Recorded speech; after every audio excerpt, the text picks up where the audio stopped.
One of the first books that I illustrated was a book by Bridget Brophy, a reprint of a book by Bridget Brophy called In Transit. And one of the issues at the beginning of that book was about whether, about which loo was appropriate for one of the characters to use. And this is really anticipating the trans debate, which has been taken up by JKRowling, and which has caused such a furore. And I'm afraid now Boris Johnson has, of course, got in on the act because he knows a good debate when he hears one. And this is a very good debate. As I say, it's been going on for a very long time. I think the book that I illustrated was way back in the 80s. And it's an interesting book. It's typographically interesting. Its subject matter is interesting, and it was a great privilege to be asked to do the front cover. And so in a way, I've been part of this debate for a very long time. And I think that the debate has been cheapened by the way J.K. Rowling has telescoped two issues together. And unfortunately, much of the media does exactly the same thing. I think she's wrong to do that because it cheapens the debate, and it gives the wrong impression, because in fact some of the issues she's raising are valid.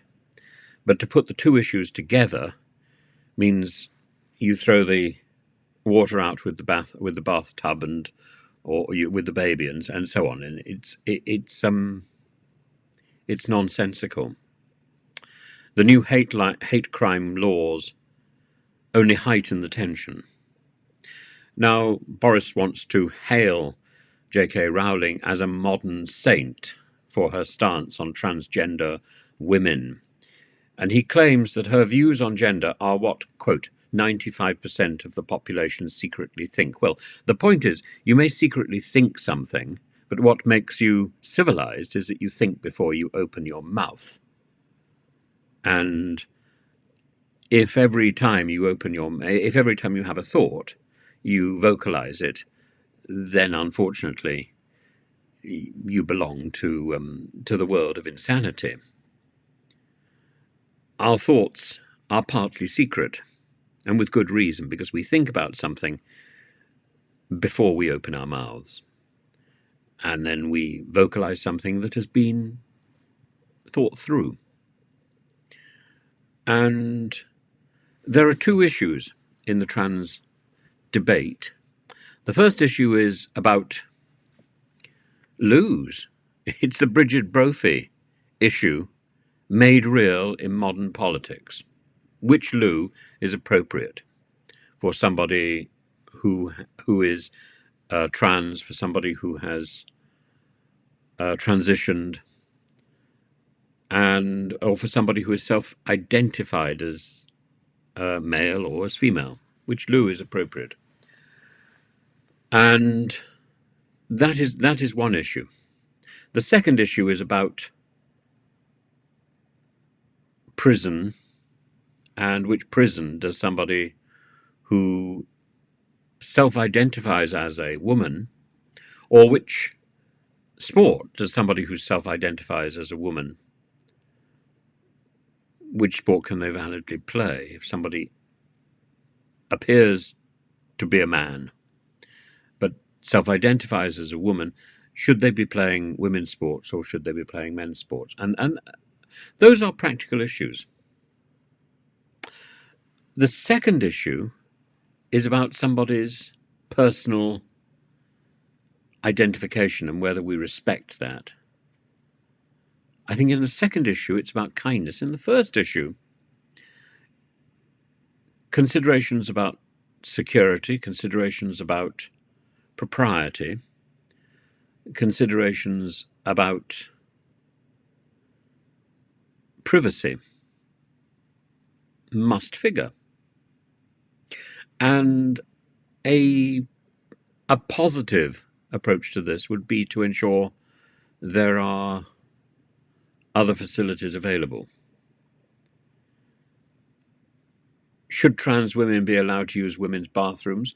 Well, frankly, we don't have, I don't think many people have in their homes, a segregated bathroom for men and for women. And so we're only talking about public conveniences. And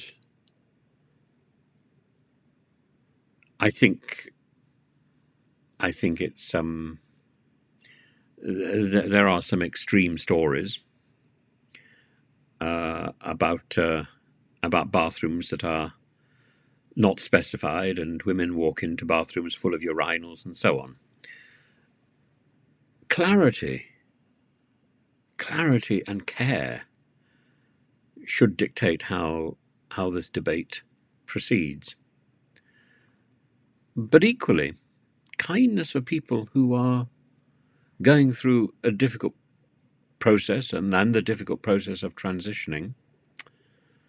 We should be in a position where we can help people with kindness while also protecting people who feel uncomfortable.